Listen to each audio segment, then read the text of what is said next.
une proposition d'une nouvelle offre politique que nous considérons comme alternative crédible à l'échec du régime Tshisekedi.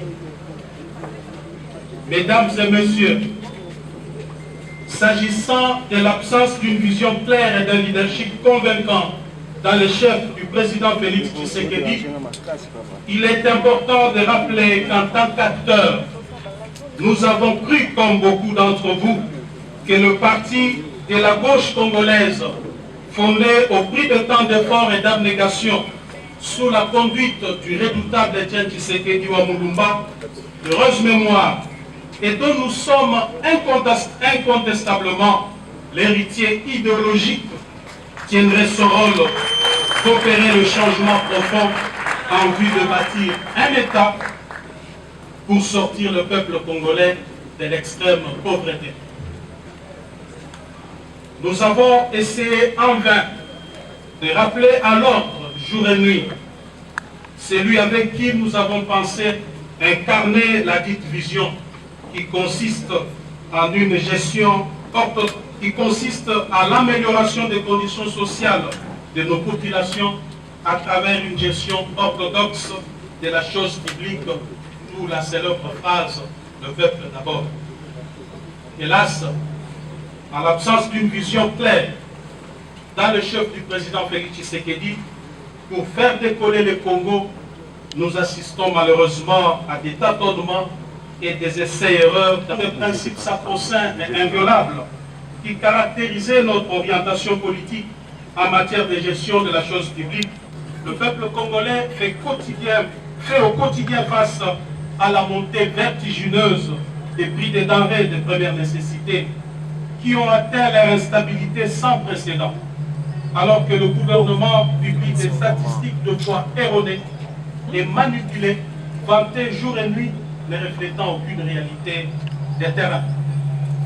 Quoi de plus ahurissant que de constater que le peuple qui constitue le fondement de la démocratie sociale ait été volé par l'État sous la coordination des services de la première institution de la République à travers le dossier RAB.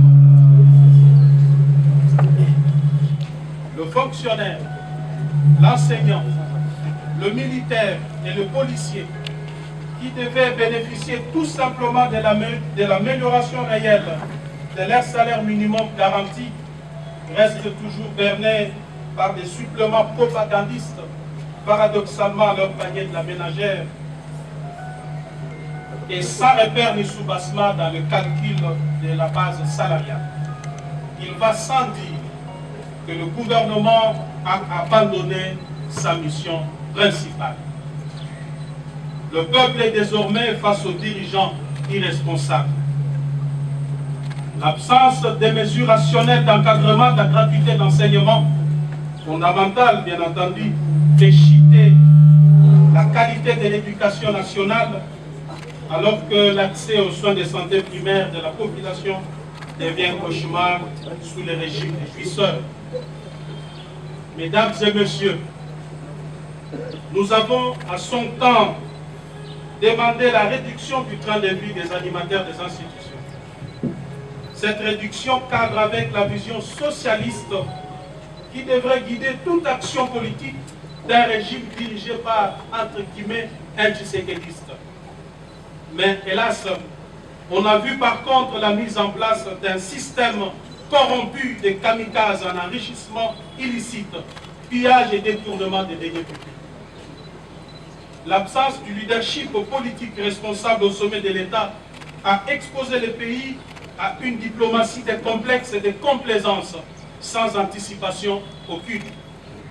Des multiples voyages diplomatiques n'ont réussi à convaincre aucun chef d'État et de gouvernement en faveur des différentes causes de notre pays.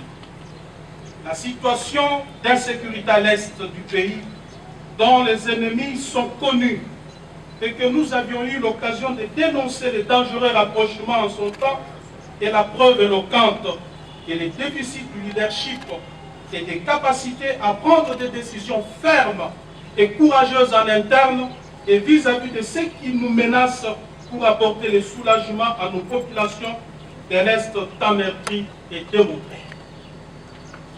Les désastres qui prévoient actuellement dans la partie Est de notre pays, plus principalement dans la province du Nord Kivu et de l'Ituri, relèvent de la responsabilité première du chef de l'État et de son gouvernement.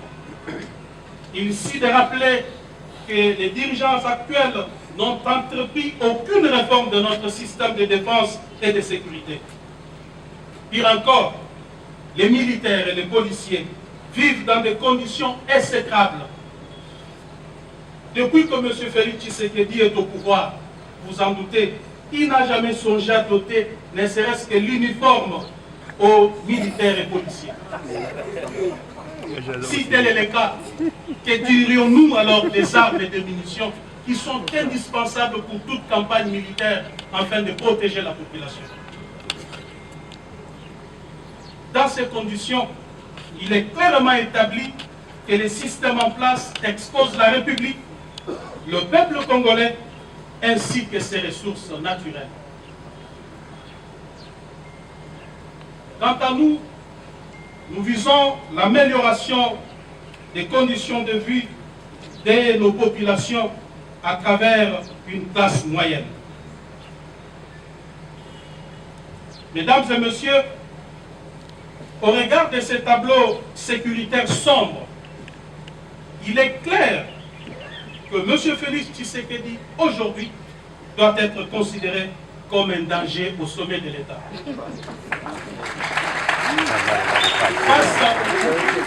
Face à ces chaos de gestion et des situations de non-État, une nouvelle offre politique s'impose à tout point de vue.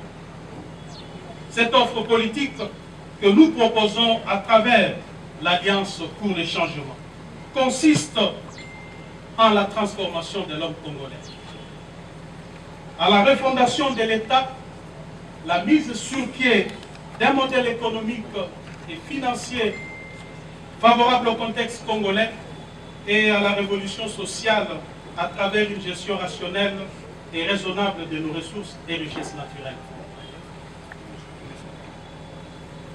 L'Alliance pour le changement vise l'amélioration des conditions de vie des populations congolaises à travers la création d'une classe moyenne. En cela,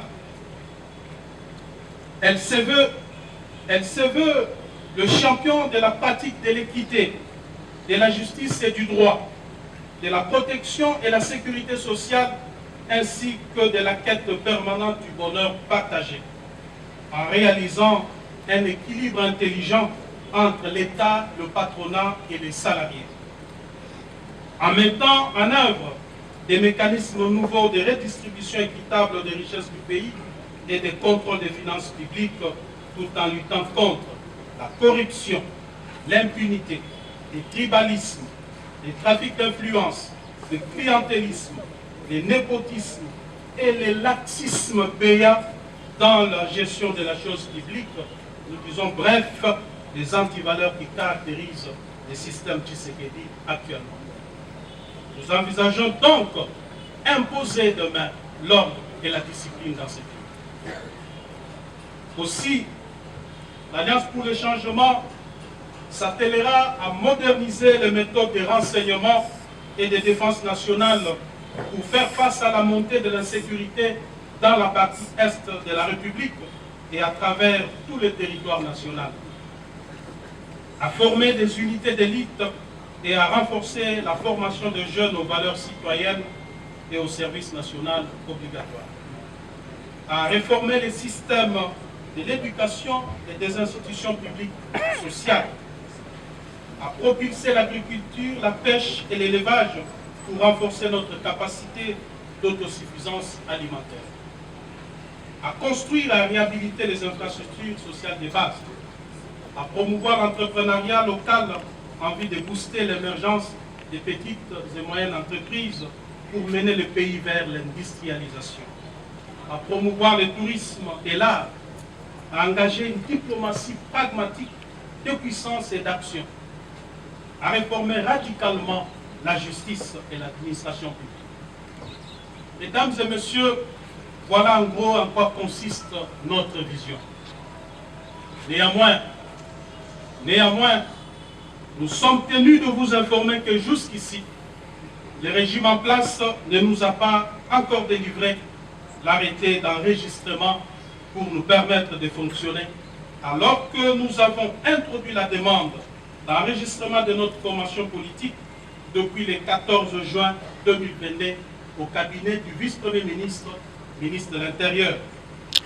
Il faut souligner qu'après examen du dossier, ces services l'ont déclaré conforme à la loi numéro 04/002 du 15 mars 2004, portant organisation et fonctionnement des partis politiques, et c'est depuis le 15 juin 2022, date à laquelle le récépissé de conformité nous a été délivré par les 10 services.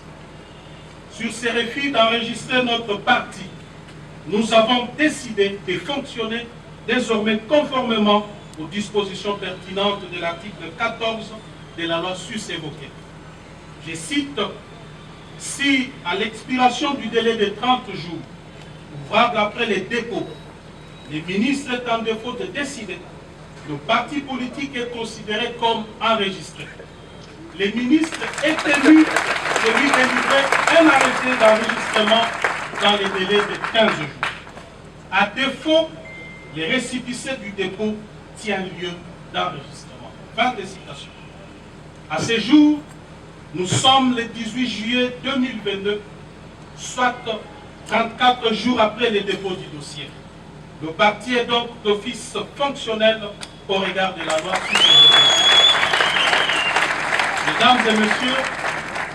Mesdames et messieurs de la presse, l'organisation des élections périodiques, démocratiques, libres et transparentes est un gage d'une véritable démocratie, car elle respire avec des élections périodiques. En ma qualité de sociodémocrate, combattant de la liberté pour l'instauration d'un État véritablement démocratique, je suis déçu de vous annoncer à travers ce point de presse que le régime Tshisekedi a décidé de mettre en péril la périodicité, la sincérité et la transparence des élections en préparant les glissements ainsi qu'en orchestrant une fraude massive aux prochaines échéances électorales. Le plan consiste en la création de plusieurs partis politiques mallettes dans l'entourage du président Félix Tshisekedi par les membres de sa famille et de ses amis, avec espoir de se voir distribuer des sièges à l'Assemblée nationale et dans des assemblées provinciales.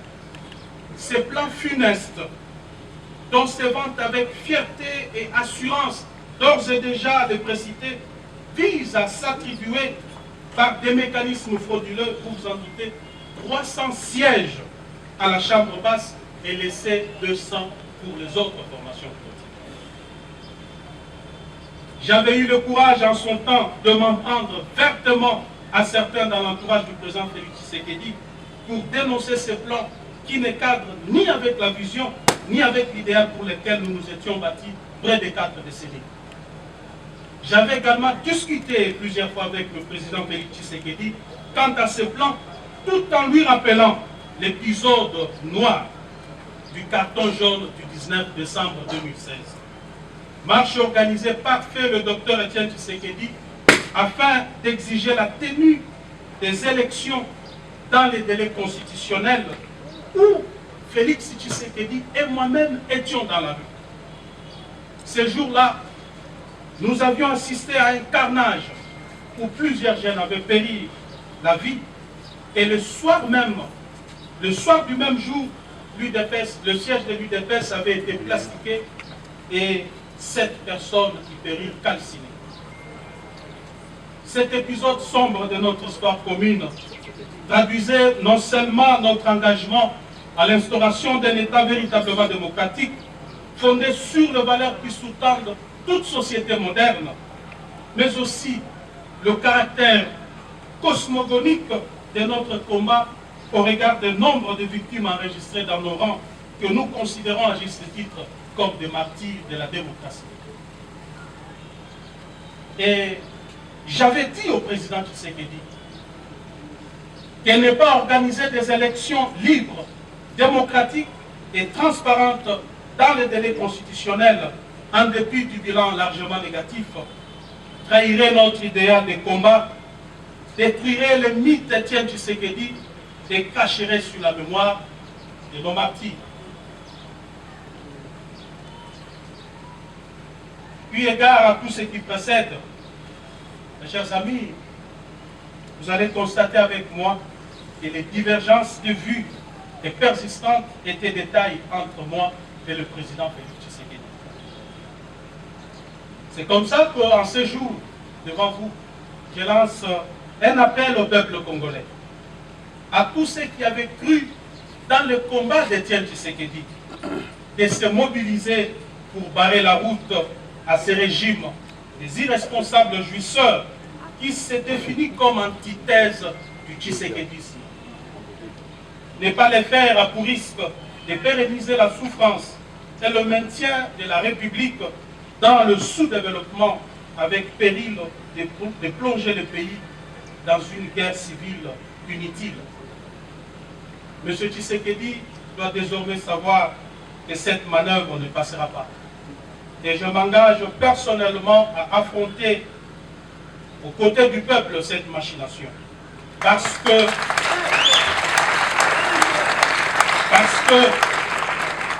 je considère le combat que je dois devoir mener désormais comme un tournant très important dans ma vie politique. Mesdames et messieurs, comme vous le savez, nous avons aussi assisté à la reprise petit à petit d'états de dictature de triste mémoire. Le pays est en train de subir un recul démocratique honteux des restrictions des libertés d'expression. Et le peuple assiste impuissant devant l'émergence d'une néo-monarchie constituée d'une classe de mafieux fanatiques applaudisseurs. On constate la flambée des arrestations des leaders d'opinion et des atteintes à la liberté de la presse avec des intimidations de journalistes dont certains sont contraints à l'exil. Il en est de même de l'usage abusif des services publics à des fins privées, des trafics d'influence par la résurgence des familles et des personnes intouchables, la manipulation de la justice avec des dossiers montés de toutes pièces pour écarter certains adversaires. Et cela, ce sont sans doute des antivaleurs qui, des signes prémonitoires d'une dérive dictatoriale qui se décide. Pire encore, l'humanisation des services de sécurité est un contrat social conclu avec le peuple. Mais hélas, contrairement à cette grande attente, ils sont utilisés aujourd'hui comme outil de répression, d'intimidation et de rançonnement des opérateurs économiques et des investisseurs étrangers à la manière des régimes passés que nous avions connus. Au niveau de la gestion de province, le processus de la décentralisation est battu en brèche par le pouvoir en place en y institutionnalisant un clientélisme et une corruption à grande échelle. Les institutions provinciales sont devenues ingérables et le développement local est impossible à atteindre avec le méthode du régime Tshisekedi qui a converti le gouverneur de province en filles et garçons de course, obligés de ramener des espèces sonnantes et trébuchantes à Kinshasa. Sous ces régimes, le peuple qui avait nourri l'espoir d'une nation, qui avait nourri l'espoir de voir une nation s'établir après la passation pacifique et civilisée du pouvoir, a vu renaître les sentiments du tribalisme et du régionalisme. L'opinion nationale est scandalisée de la reprise avec force de l'impunité dans notre pays, dont le corollaire est la consécration de la justice à double vitesse. Vous remarquerez sans doute qu'il existe désormais une catégorie de Congolais à poursuivre avec acharnement et une autre à protéger. Au regard de la situation chaotique dans laquelle est plongé notre pays par ce régime, il y a lieu, je suis convaincu, je suis plus que convaincu, que la page Félix Tshisekedi est désormais tournée.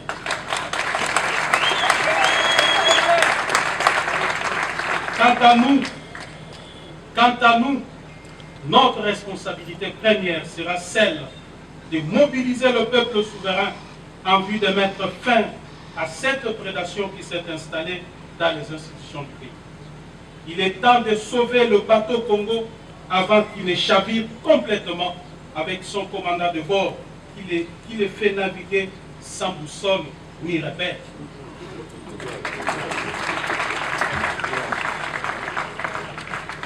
Dans un monde en total bouleversement, dans les décombres d'une gouvernance au rabais, dans un paysage politique mouvant, dans lequel tout est incertain, tout est sans cesse remis en question, nous devons imposer une révolution contre la prédation et l'amateurisme au sommet de l'État. Une révolution pacifique, démocratique, mais une révolution, celle du bon sens, car si le peuple n'arrête pas cette prédation, elle ne s'arrêtera pas et l'hécatombe s'abattra sur le Congo. Parce que rien ne va de soi, que tout relève de l'anticipation et de la volonté, du travail et de l'ardeur. L'avenir n'est pas ce qui va arriver, mais ce que nous allons faire ensemble. Pour terminer, nous voudrions préciser que nous ne réglons de compte à personne et nous ne comptons mener une guerre à personne. Nous ne réglons que des problèmes de la RDC pour laquelle nous sommes désormais résolument engagés. J'ai saisi d'ailleurs cette occasion pour remercier de tout cœur ceux qui m'ont soutenu pendant le moment des tumultes et d'agressions injustes que j'ai subis. Toutefois, je dois leur rassurer que de tous ces événements, rien ne m'a ébranlé. En revanche, je les ai transformés en énergie nécessaire qui m'aidera à faire face à l'adversité dans le nouveau combat que je suis appelé à mener désormais aux côtés du peuple congolais au sein du parti Alliance pour le changement. Il faut un nouveau leadership à tout prix pour la RDC. Ainsi, je pardonne à tous ceux qui m'ont fait tant de mal. En même temps, je demande pardon à tous ceux qui se sont sentis offensés par mes actes et mes décisions politiques. Mesdames et messieurs de la presse, vous serez conviés dans le tout prochain parti Alliance pour le changement, au cours de laquelle nous dévoilerons notre projet de société ainsi que les grandes actions que nous comptons mener jusqu'à la victoire finale. À présent, je me mets à votre disposition pour répondre à toute préoccupation liée à l'objet de notre point de presse de ce jour. Je vous remercie. Attention, et sachez que juste maintenant, vous aurez... Nous vous découvrons aujourd'hui chef de parti, que vous avez déjà été, même à titre intérimaire, mais aujourd'hui c'est votre propre parti. Est-ce que c'est dit clairement que entre vous et l'UDPS, c'est fini, le mariage est cassé? Ben, il n'y a pas à redire là-dessus, Monsieur Kamanda. C'est clair que j'ai créé un parti politique ensemble avec des amis et je n'ai pas mâché des mots pour vous dire que ce parti se classe dans l'opposition contre le régime Tshisekedi. Par ricochet, l'UDPS qui a lamentablement échoué dans le contrat social que nous nous étions engagés à accomplir avec le peuple. Donc c'est fini, il n'y a plus rien à espérer là-dessus. C'est acté, merci. Acte 30. Monsieur, j'allais dire Président Jean-Marc Kabound, aujourd'hui que vous lancez votre parti politique, très critique à l'envers du régime Tshisekedi, mais vous-même, quelle est votre part de responsabilité? Puisque vous avez été à la manœuvre jusqu'à votre départ de l'Assemblée nationale. Est-ce que vous aussi, vous êtes comptable du régime Félix Tshisekedi?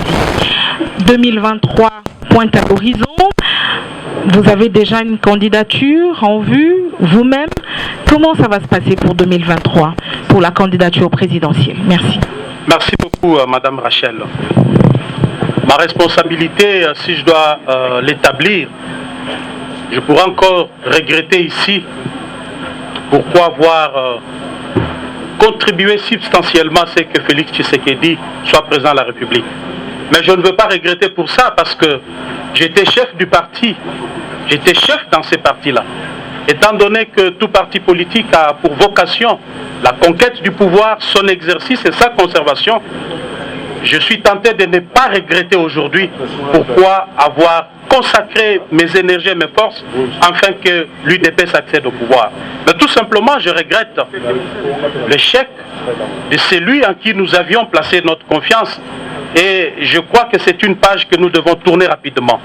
Mais pour tout ce qui reste, je crois que j'ai joué mon rôle. J'ai joué mon rôle en tant que responsable dans le 4000 pour rappeler chaque fois à notre ami qui est aujourd'hui président de la République les bien fondés de notre combat. Je n'ai pas été quelqu'un qui le flattait. Il peut l'attester lui-même que je lui disais ce qu'il ne voulait pas entendre. 9 fois sur 10, je lui disais régulièrement non. Ça voudrait dire que j'étais conséquent avec moi-même. Je dois vous dire que j'ai été opposé à plusieurs dossiers, opposé à plusieurs propositions ou à plusieurs décisions de gouvernance de M. Félix Tshisekedi. C'est notamment le dossier RAM. J'ai été farouchement opposé. Mais qu'est-ce que je pouvais faire parce qu'on était dans un régime, on était dans un système. Devrais sortir pour dire au peuple que voilà, je suis contre ce qui est fait là-bas. Vous, les journalistes, vous aurez dit crier à l'amateurisme. Comment il est là-bas et puis il vient nous dire qu'il est contre. Pourquoi il ne démissionne pas? J'ai été opposé à plusieurs dossiers. Je viens d'évoquer ici les dossiers élections.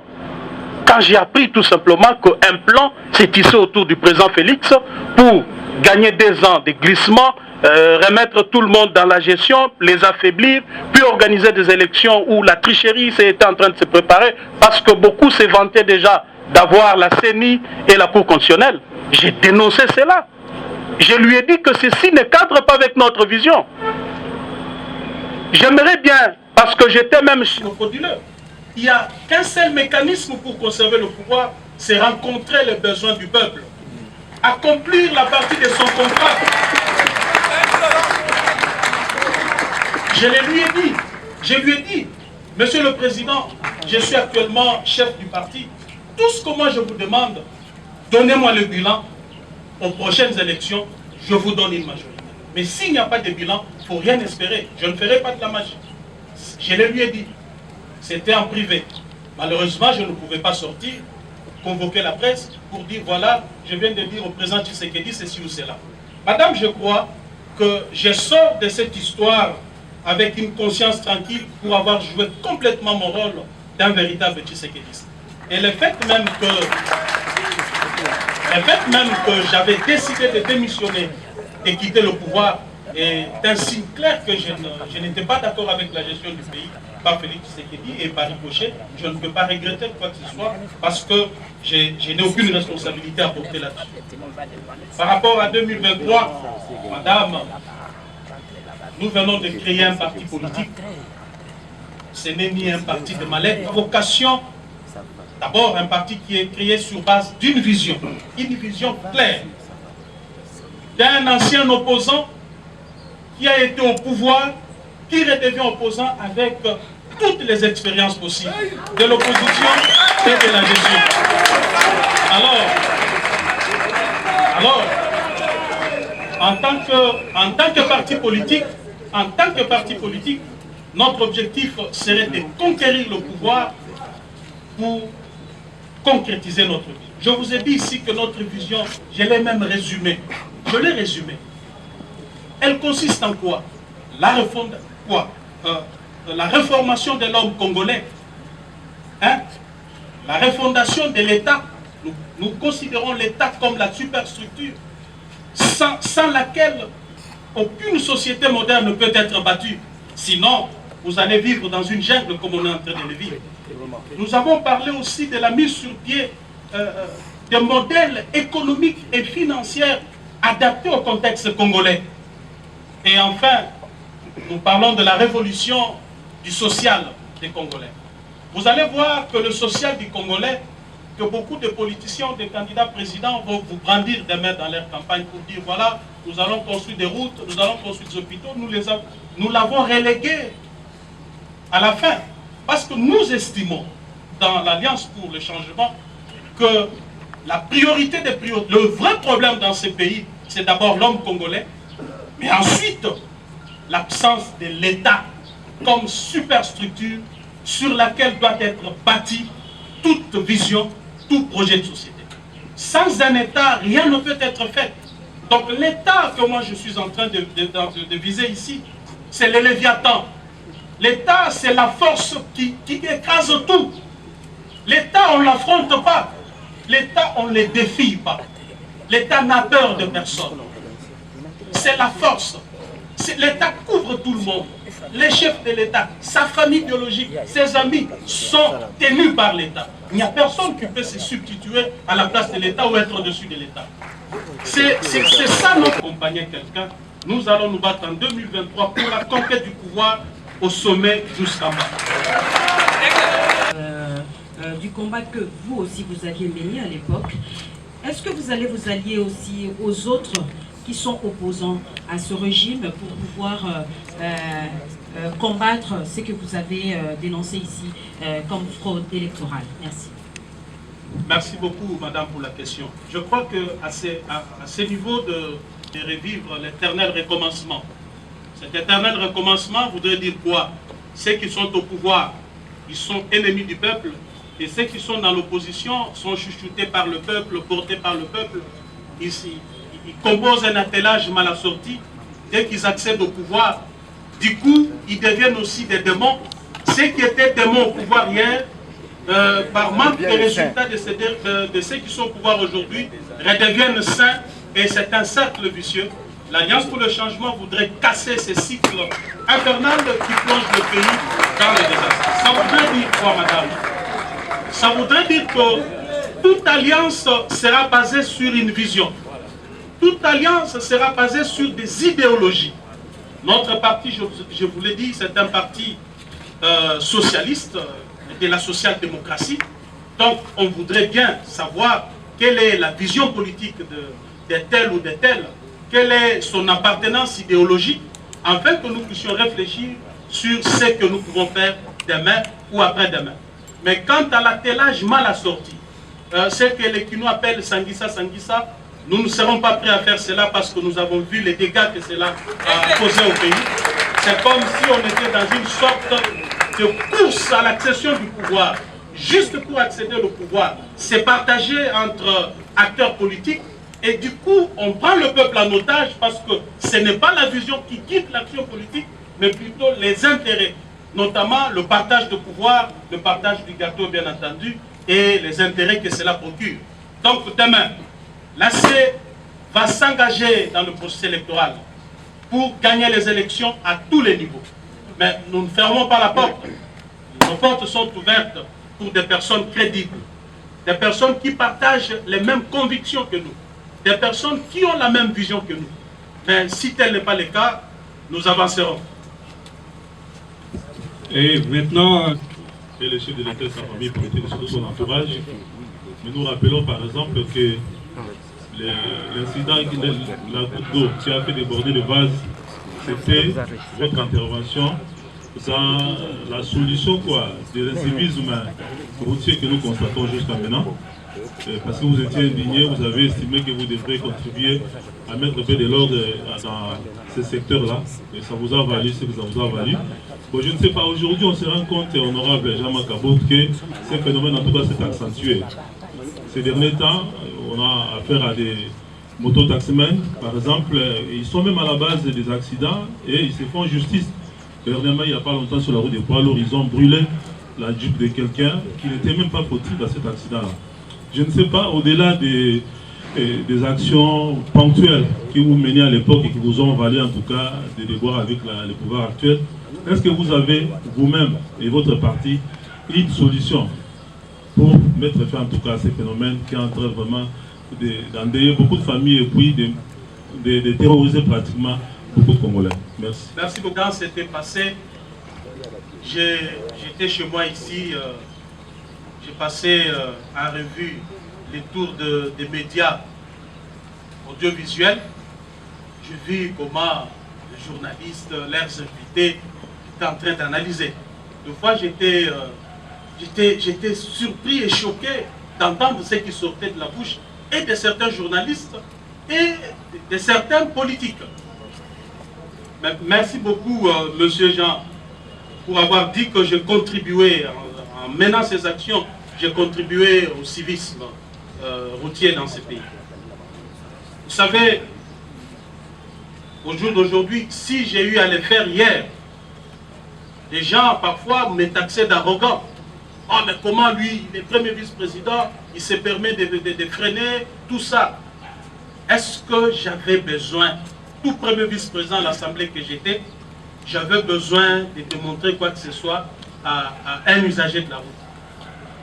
Ce que j'avais besoin, même si mon arrogance avait atteint le paroxysme, je devais, est-ce que j'avais le temps? Parce que je n'avais même pas le temps pour ma famille, mes amis et autres.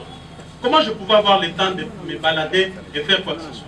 Ceci démontre à suffisance à quel point je suis lié à l'ordre et à la discipline.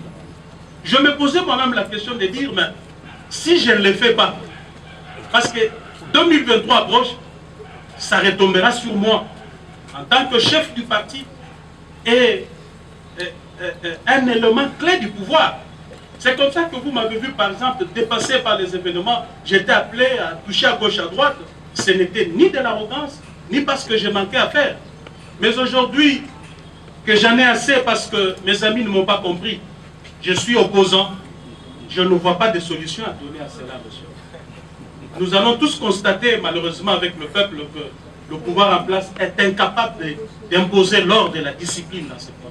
Tout ce que je peux faire, c'est de demander au peuple de se mobiliser, afin de chasser Félix Tshisekedi en 2018. Parce que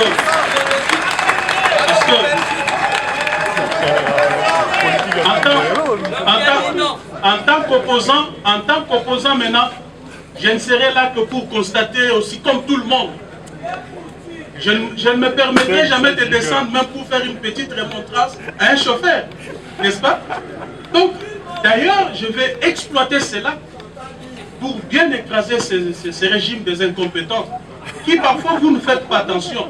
Comment vous le faites? Un jour j'ai dit au président Félix Tshisekedi, Monsieur le Président, faisons un petit rappel. Notre leader Maximo, Feu Etienne Tshisekedi, il est élu Premier ministre ou 2 fois nommé par Mobutu. Mobutu qui concentrait tout le pouvoir entre ses mains. L'armée, les services de renseignement, la justice. Mais M. Tshisekedi, à partir de chez lui, à la 10e rue, était capable de lancer de manière claire l'incapacité de M. Tshisekedi à imposer la paix, la sécurité, voire même l'ordre et la discipline dans ce pays.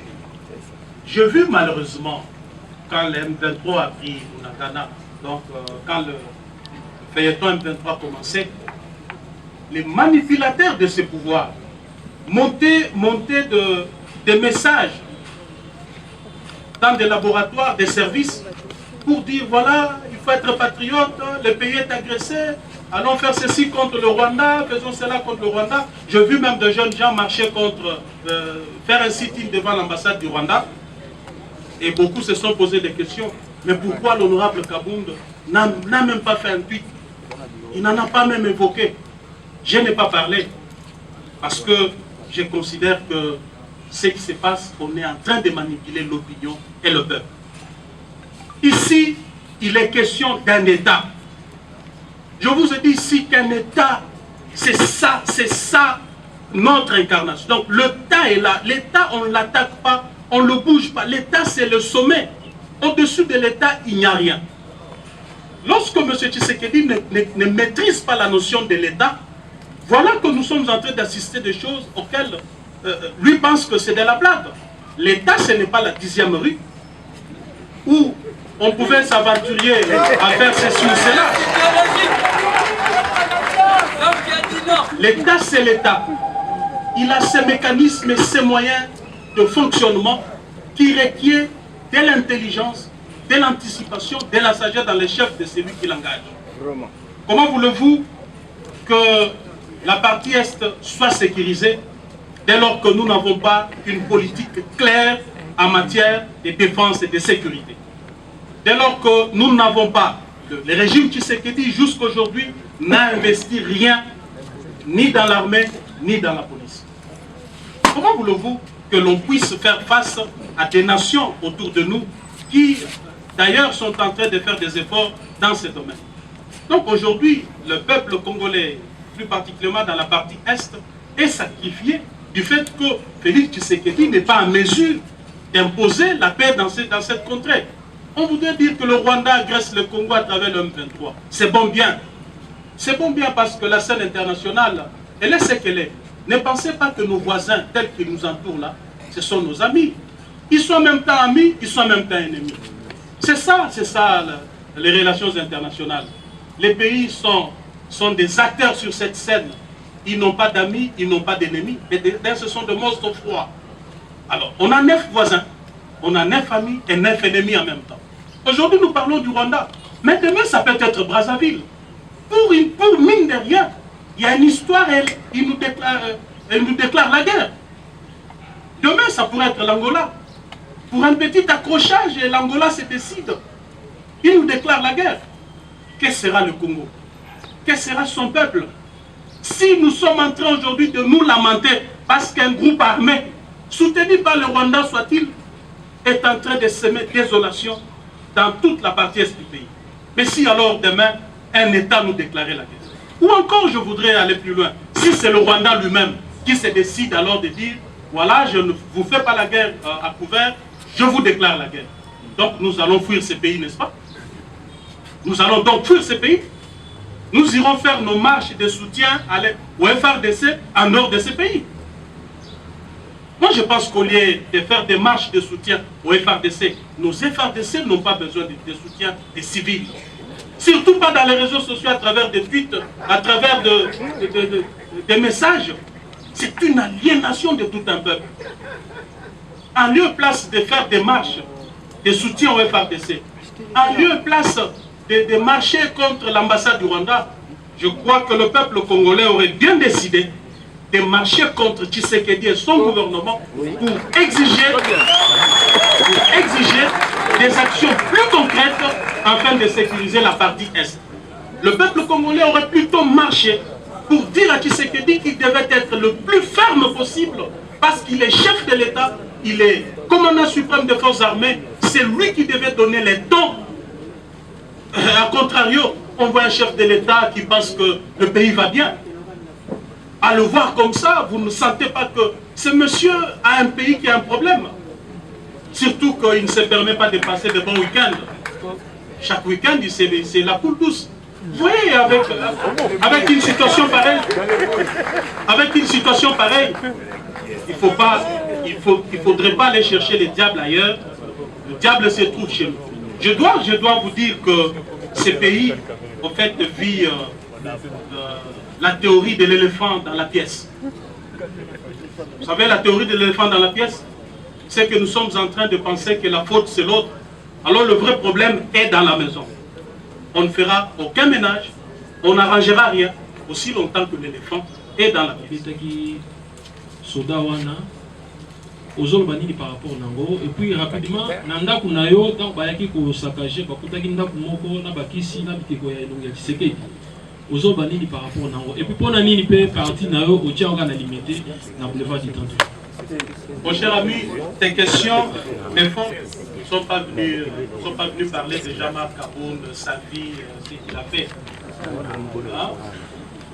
Qu'est-ce que je vais répondre à ça? Ça va, passons à une autre question. Donc, Tshisekedi a lamentablement échoué. Et quand on dit que le bilan est largement négatif, ça voudrait dire ce que ça voudrait dire. Évalué en termes de pourcentage, ça voudrait dire quoi? Il a lamentablement échoué. C'est tout ce que nous retenons. Parce qu'ici, vous me demandez d'aller dans des détails. Je vais vous prendre toute 1 heure ou 2 heures du temps ici à vous expliquer secteur par secteur. Parce qu'il arrive de fois que dans ces pays, on est habitué à à la manipulation, ce que j'ai dénoncé ici, le mensonge et la manipulation.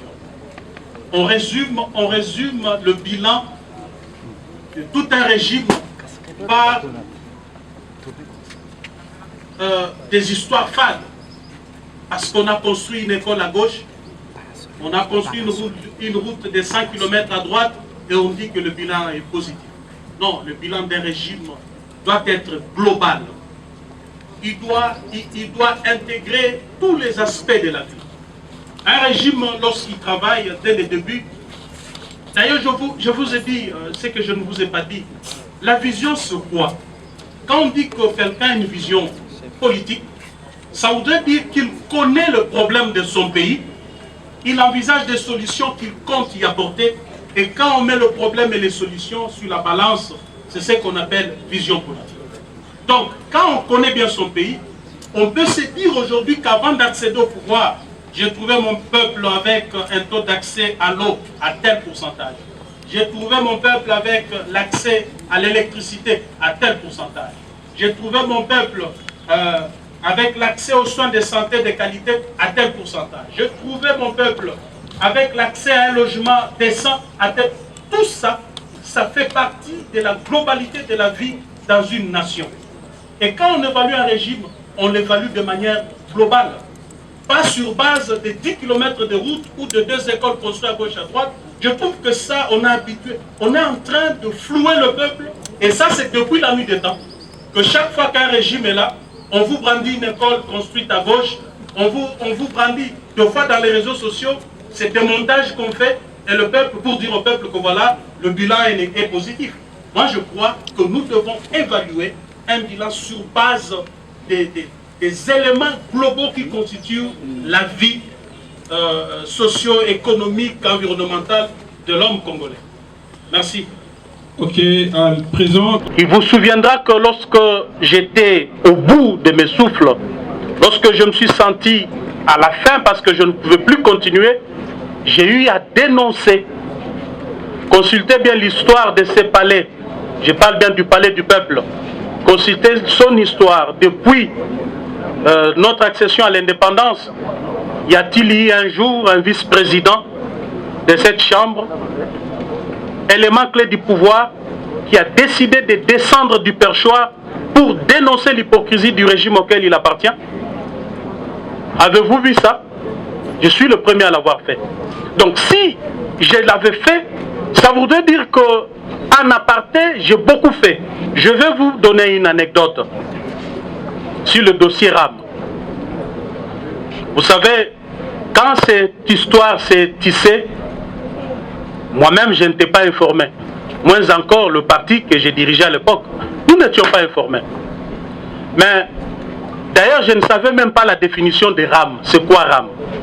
Quand j'ai entendu pour la première fois, j'ai posé la question, mais c'est quoi RAM? Parce que j'ai vu ça sur les réseaux sociaux.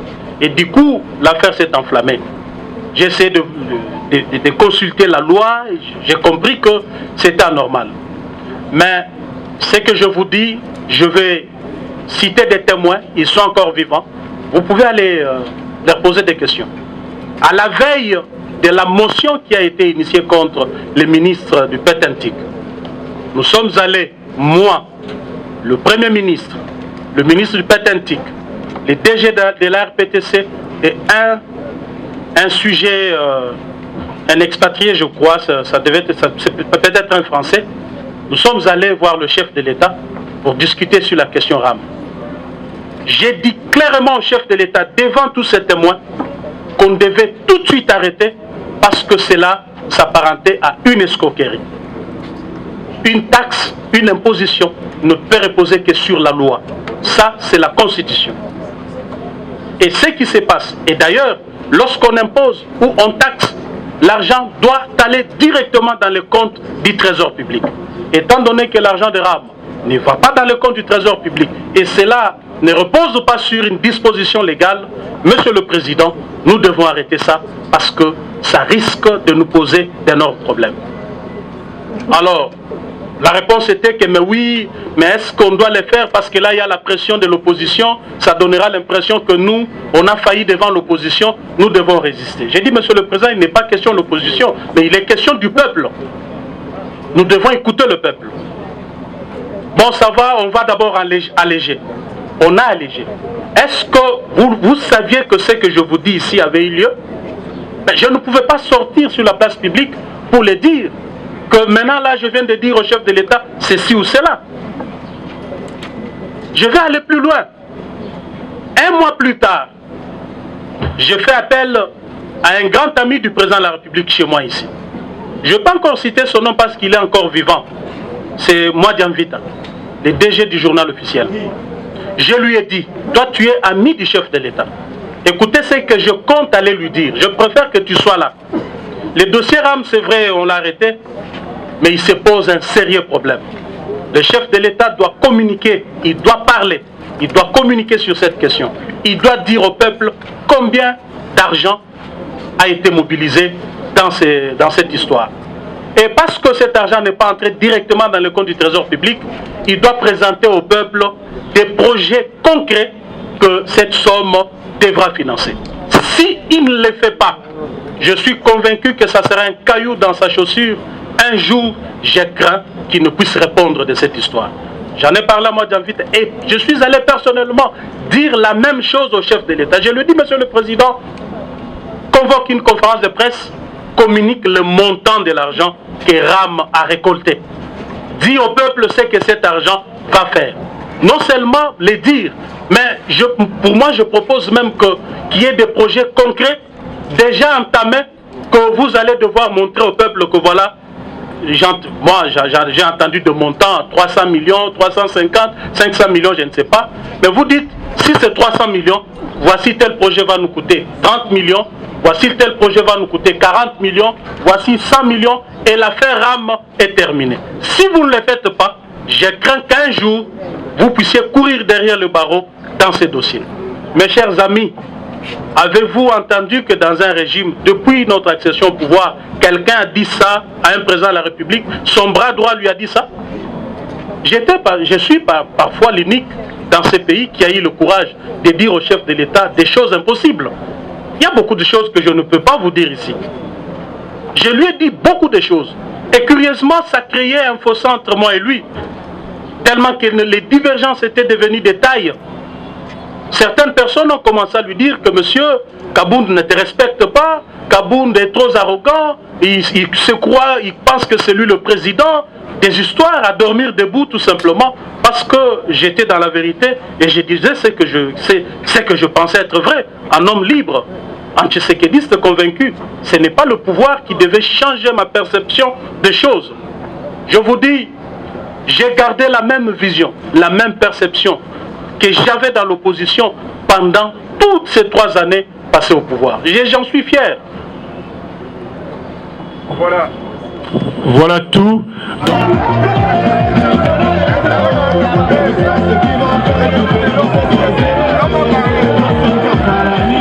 Le régime présent actuel a lamentablement échoué.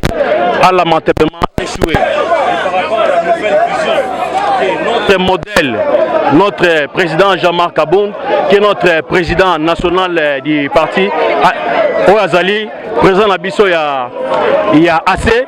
Vision naie ezali vraiment il y a kitoko makasi, il y a la réformation, il y a l'homme congolais oyo longtemps azali accroupi na kati ya misère oyo il y a régime actuel ezali ko faire couper et la refondation de l'État oyo ezali aujourd'hui le peuple congolais azali aujourd'hui n'est plus souverain, il n'est plus dans ses droits parce que aujourd'hui nous voyons un groupe armé na combo ya M23 bazali ko faire agenouiller.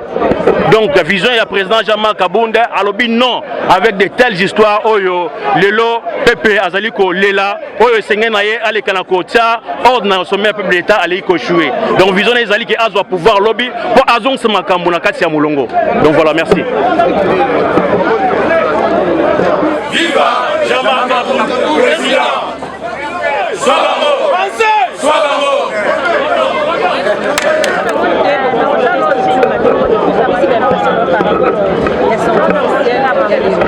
Oui, merci. Je présente Kombo Nangaï, monsieur Aimé Badibanga, Nazali, secrétaire général adjoint il y a Asbel Mouvement Dynamique Kabound, où ils sont dirigés par maman présidente Christine Kassongo Kabound.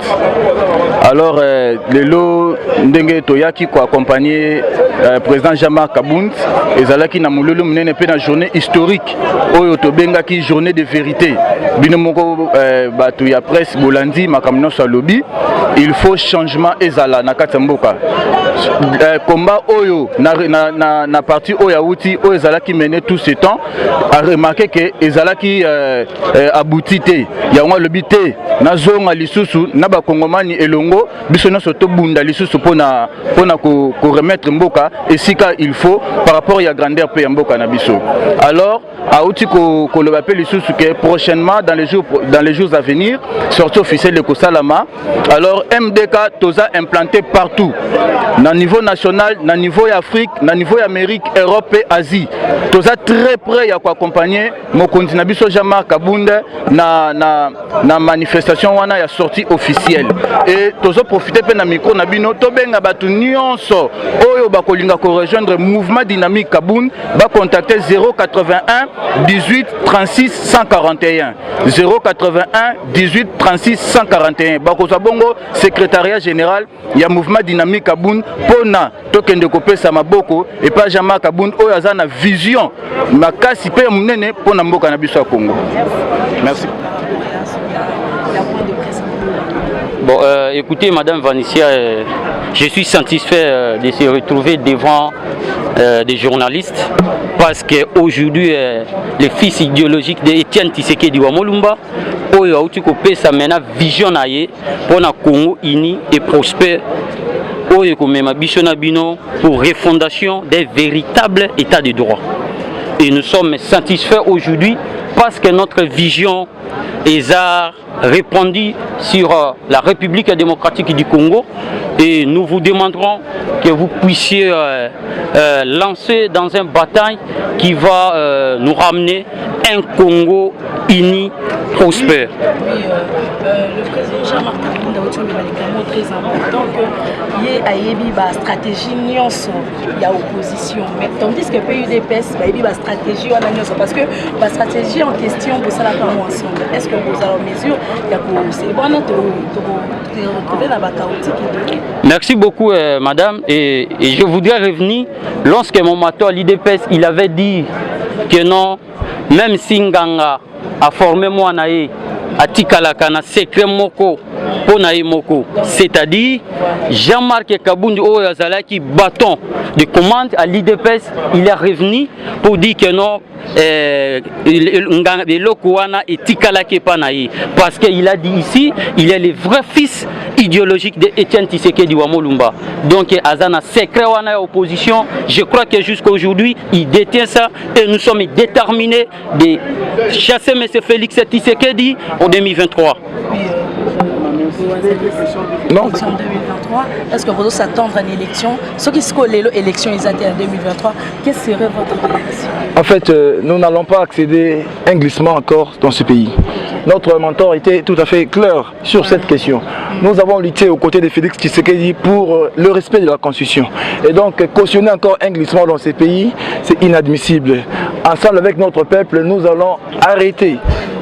Nous allons arrêter cette hémorragie qui tend à amener des jurisprudences que chaque régime qui arrive dans ce pays doit toujours glisser. Avec le président Kabound, nous allons mettre fin à cette bêtise. Mais si ça arrivait aujourd'hui que vous vous réconciliez avec Félix Tshisekedi, ça peut arriver un jour, la réconciliation entre Jean-Marc Kabound et Félix Tshisekedi? Bon, en fait, il faut souligner que le président Kabound politiquement, ils ne sont plus ensemble avec Félix Tshisekedi. Mais leurs relations humaines continuent. Ils sont des frères. Mais il faut comprendre ici que ce sont des divergences politiques. Le président Kabound ne voit pas des choses de la même manière avec Félix Tshisekedi. Mais si ça arrive que... Parce qu'en politique, les accords se font et se défont. Donc, cette question des coalitions ou bien des alliances sera traitée dès que tout sera possible. Mais ce qu'il faut, donc ce qu'il faut mettre en tête maintenant est que nous devons d'abord travailler pour implanter notre parti. Et les alliances, nous allons le faire avec tout parti politique qui va voir les choses de la même manière que nous. Eshima, votre magazine qui bat au rythme de l'actualité. Une réponse à vos besoins en information, un éclairage dans divers domaines. Impartial, documenté, instructif. Eshima au cœur de l'info. Retrouvez la nouvelle édition. Le service national de la RDC, une seconde chance pour les Koulouna. Le commandant du service national, le général-major Jean-Pierre Kassongo Kabouik, est en passe de réussir le plus difficile. La conversion des délinquants juvéniles appelés Koulouna en bâtisseurs de la République. Jean-Pierre Kassongo Kabouik a réalisé des avancées notables à la tête de ce service qu'il occupe depuis juillet 2018. Ce jeune délinquant, presque indomptable dans le rue de Kinshasa, ont finalement été maîtrisés au centre pilote de Kanyama KCC. À ce jour, ils sont endoctrinés et formés à rendre service à la nation, à devenir utiles pour le pays. Au total, 2000 anciens Koulouna devenus aujourd'hui bâtisseurs ont perçu leur premier salaire après une période de 14 mois de formation dans plusieurs domaines, notamment la maçonnerie, la menuiserie et autres. Cette étape a concrétisé la volonté exprimée par le chef de l'État, Félix Tshisekedi, qui prône une autre méthode plus humaine pour l'encadrement de ce jeune brigand urbain et leur réinsertion sociale. Cela à travers la formation pour servir de main-d'œuvre au profit de la République démocratique du Congo. Dans un long entretien accordé à Eshima Magazine, le général-major Jean-Pierre Kassongo Kabouik explique le retour 4 ans après de la production agricole à Kanyama KCC. Dans cette interview exclusive, le commandant du service national égrène les réalisations de cette structure qui revient d'une longue léthargie. Il évoque l'expérience des cantines militaires et policières et révèle que son service paramilitaire mettra bientôt ses cantines à la disposition du campus universitaire en faveur des étudiants. Focus. L'équipe Mwakadi fait exploser le compteur. La DGI dépasse 200% des recettes fiscales au mois d'avril 2022, soit le triple réalisé en avril 2021. Une performance historique jamais réalisée au sein de cette régie financière.